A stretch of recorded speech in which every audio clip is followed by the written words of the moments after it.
आपला हिंदू धर्म म्हणजे आपण सनातनी आहोत सगळे, आणि आपल्या हिंदू धर्मानुसार प्रत्येक महिन्याचं महत्व हे निश्चित आहे बघा.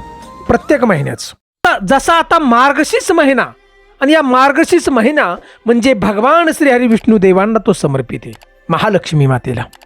आता मार्गशीर्ष महिना संपतोय आणि आता पौष महिना चालू होतोय 21 तारीखला. आणि या पौष महिन्याची रहस्यमय माहिती आज आपण जाणणार आहोत.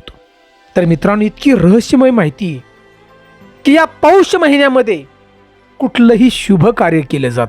आणि सगळ्यात रहस्य म्हणजे या पौष महिन्यामध्ये ज्या व्यक्तीचा मृत्यू झाला त्याला नरकात जावं लागतं. असं का बरं? यासाठी हा रहस्यमय माहितीचा व्हिडिओ नक्की शेवटपर्यंत आपण ऐक. आणि शेवटी कमेंट आम्हाला सूर्यनारायण नमः, सूर्यदेवाय नमः अशी कमेंट जरूर करा, कारण हा महिनाच त्यांच्यासाठी. मराठी कथाकथन चॅनलमध्ये आपलं मनापासून सहर्ष स्वागत आहे. चॅनलवरती प्रथम असाल तर नक्की सबस्क्राईब करा अशी खरी माहिती जाणण्यासाठी. तर मित्रांनो, आता पौष महिना चालू होतो 21 तारीखला, आणि या पौष महिन्यामध्ये कुठलंही मंगल कार्य होत नाही, शुभ कार्य. आणि या पौष महिन्यामध्ये जर मृत्यू झाला तर नरकात जावं लागते हो. असं का? तर आपल्या सनातन धर्मानुसार प्रत्येक महिन्याचं कार्य, प्रत्येक महिन्याचं महत्त्व हे निश्चित केलेले. तर या पौष महिन्यामध्ये बघा, होम हवन, विवाह चर्चा, गृहप्रवेश, भूमिपूजन, यज्ञ आणि विवाह असं कुठलंही शुभ कार्य होत नाही बघा.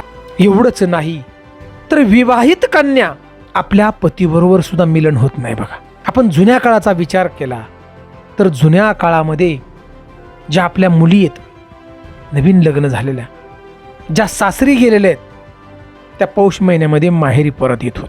मित्रांनो, हे पाठीमागचं रहस्य. आता ह्या सगळ्या गोष्टीच्या पाठीमागं काय कारण आहे बरं? तर या महिन्यामध्ये सूर्याची किरणे या पृथ्वीवरती कमी प्रमाणात. सूर्य हा जीवनाचं मूळ आहे बघा, सूर्य. कारण सूर्याच्या प्रकाशाशिवाय कुणीही जिवंत राहू शकत नाही, आणि अन्न सुद्धा आपलं तयार होऊ शकत नाही. लक्षात घ्या, शेतीच पिकू शकत. त्यामुळे सूर्य आपल्या जीवनाचं मूळ आहे. आता सूर्याची किरणे या पृथ्वीवरती कमी पडल्यामुळं जीवनाचं तेज हे कमी होतं, आणि त्यामुळं शुभ कार्य, विवाह या महिन्यामध्ये केले जात नाहीत. सगळ्यात महत्त्वाचं म्हणजे या पौष महिन्यामध्ये सूर्य धनुराशीमध्ये असतो, त्यामुळे हे त्या ठिकाणी अशुभ मानलं जातं बघा, शुभ मानलं जात नाही. आता याच्यानंतर पाहणार आहोत आपण की या पौष महिन्यामध्ये जर एखाद्या व्यक्तीचा मृत्यू झाला तर नरकात जावं लागतं. असं का बरं? असं का पौष महिन्यामध्ये? तर मित्रांनो, त्याच्या आधी आपण पाहणार आहोत की हा पौष जो महिना आहे, या महिन्यामध्ये भागवत कथा आणि रामायण कथा या सामूहिक ऐकल्या जातात फक्त बघा. आता पौष महिन्यामध्ये मृत झालेल्या व्यक्तीला नरकात का जावं लागतं याचा सुद्धा पुरावा आहे बघा. ब्रह्मपुराणानुसार पौष महिन्यामध्ये ज्या व्यक्तीचा मृत्यू होतो तो नरकाचा भागीदार होतो. आता त्या व्यक्तीचं जरी अल्पायुष्य असलं, मी तो मरणारा व्यक्ती अल्पायुष्य म्हणजे त्याचं कमी वय असेल किंवा दीर्घ आयुष्य झालेलं असेल, पूर्ण जीवन जगलेलं असेल, तरी सुद्धा या महिन्यात मृत झाला तर त्याला नरकात जावं लागतं. तर याचं कारण बघा, या पौष महिन्यामध्ये इहलोक आणि परलोक याचे जे दरवाजे आहेत ते नरकाच्या बाजूला खोलतात. जी तुम्ही कर्म जर किती चांगलं असलं, पुण्य केलं असेल किंवा काय केलं असेल, तरी शेवटी नरक आहे बघा या महिन्यात. याचं कारण या आता याचं ज्वलंत उदाहरण पाहणार आहोत आपण की खरंच पौष महिन्यात नरकात जावं लागतं का. कारण याचं ज्वलंत जे उदाहरण आहे ते महाभारताचं दिलं जातं. पितामह भीष्म. पितामह भीष्म कौरवांचे सेनापती, गंगापुत्र भीष्म म्हटलं जातं, गंगेचा पुत्र. आणि अर्जुनाबरोबर घनघोर असं युद्ध चाललं होतं या पौष महिन्यामध्ये. पितामह भीष्म यांना इच्छा मरणाचं वरदान होतं बघा. त्यांच्या इच्छेनुसार मरण त्यांना कुणीही मारू शकत नव्हतं. तर हे घनघोर युद्ध चालू झाल्यानंतर अर्जुनानं अनेक असे दिव्य बाण मार पितामह भीष्म यांना घायल केलं होतं बघा. मारू तर शकत नाही, परंतु जखमी झालेले होते आणि बाणाच्या शय्येवरती झोपले होते. आता इच्छाशक्ती मरण त्यांना वरदान, मारूच शकत नाही, परंतु बाणाच्या शय्येवरती झोपले असताना पितामह भीष्म यांना माहीत होतं की हा पौष महिना चाललाय, आणि या पौष महिन्यामध्ये सूर्याचं दक्षिण चाललेलं असतं बघा, दक्षिण दिशेला असतं. सूर्याची किरणं सुद्धा कमी असतात त्या ठिकाणी. आणि इहलोक आणि परलोक याचे दरवाजे आहेत हे नरकाच्या बाजूला खोलतात. हे माहीत होतं पितामह भीष्म यांना सुद्धा बघा त्यावेळी. आणि त्यावेळी त्यांनी इच्छा मृत्यूचं वरदान जे होतं, स्वतःचा मृत्यू त्या ठिकाणी होऊन दिला नाही बघा. म्हणजे इच्छाच केली नाही मृत्यूची या पौष महिन्यामध्ये. साधारणतः हा जो काळ होता 1 महिन्याचा पूर्ण पौष महिन्याचा, पितामह भीष्म बाणाच्या शय्येवरती बघा झोपले होते.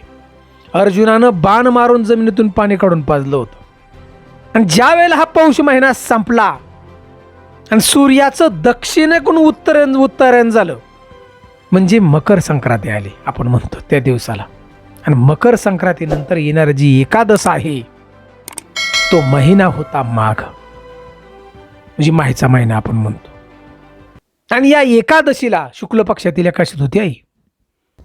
या एकादशीच्या दिवशी पितामह भीष्म यांनी आपला प्राणाचा त्याग केला आणि त्यांना स्वर्गामध्ये जागा मिळाली. मित्रांनो, हे ज्वलंत उदाहरण आहे खरं. ही कुठलीही दंतकथा नाही. महाभारतात आपण ऐकलं असेल, पाहिलं असेल महाभारत. त्यामुळं म्हटलं जातं की पौष महिन्यामध्ये जर मृत्यू झाला तर त्याला नरकात जावं लागतं. ही आता पुढचं आपण रहस्यमय अशी माहिती अनेक पाहणार होतो या पौष महिन्याची. आता या पौष महिन्याला गदा मास सुद्धा म्हटलं जातं, म्हणजे खर मास सुद्धा म्हटलं जातं. का? त्याचं कारण काय? सुंदर अशी याची कथा सांगितली जाते बघा. आणि याला सुद्धा पुरावा आहे मार्कंडेय पुराणात. सुंदर अशी कथा. कारण सूर्य आपल्या घोड्याच्या रथावरती बसून, सूर्यदेवाचा रथ म्हणजे 7 घोड्यांनी हा रथ ओढला जातो. आणि या घोड्याच्या रथावर बसून सूर्यदेव ब्रह्मांडाची परिक्रमा करत होते. आता परिक्रमा करताना सूर्याला एक क्षणभरही थांबता येत नव्हता अशी प्रतिज्ञा होती, म्हणजे परवानगीच नव्हती थांबण्याची. परंतु हो सूर्याचे 7 घोडे वर्षभर पळून पळून कंटाळले, तहानले होते, तहानेने व्याकुळ झालेले होते. आणि सूर्याने आपल्या घोड्यांना पाणी पाजण्यासाठी एका तलावाजवळ हे घोडे थांबवले. कुंड होतं. आणि थांबवल्याबरोबर सूर्याच्या ध्यानात आलं की आपण तर प्रतिज्ञा घेतली की थांबणार नाही. जर सूर्य थांबला तर या ब्रह्मांडाचं काय होईल? सूर्याच्या ध्यानात आलं लगेच. घोड्यांना थांबवलं पाणी पिण्यासाठी. त्यावेळेस सूर्याचं लक्ष गेलं 2 गाढवाकडे. 2 गाढव होते उभी. 2 गाढवाला झोपलं या रथाला. आणि सूर्यानं आपली जी ब्रह्मांडाची परिक्रमा चालू ठेवली. परंतु गाढवांची गती ही कमी होती आणि त्यामुळे लक्षात घ्या पृथ्वीवरती प्रकाश कमी पडतो या पौष महिन्याच्या काळामध्ये. आणि म्हणून पौष महिन्यामध्ये कुठलंही शुभ कार्य सुद्धा करत नाहीत बघा या महिन्यात. या महिन्यामध्ये, या पौष महिन्यामध्ये मूळ कारण आहे की उत्तर गोलार्धात सूर्याचं तेज कमी असतं बघा या पौष महिन्यामध्ये. आणि म्हणून ज्या वेळेला सूर्य दक्षिणाकडून उत्तरायण त्याचं होतं त्यावेळेला दिवस बघा हळूहळू मोठा व्हायला लागतो. आणि हा काळ फार पुण्याचा असतो नंतर पुढचा. ज्या माघ महिन्यामध्ये, म्हणजे आपण माहीचा महिना म्हणतो, या महिन्यामध्ये ज्याचा मृत्यू होईल त्याला स्वर्गात जागा असते बघा डायरेक्ट.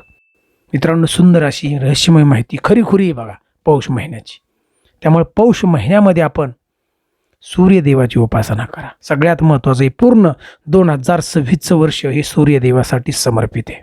म्हणून शेवटी आम्हाला कमेंट सूर्यनारायण नमः अशी कमेंट जरूर करा. जय हिंद, जय महाराष्ट्र.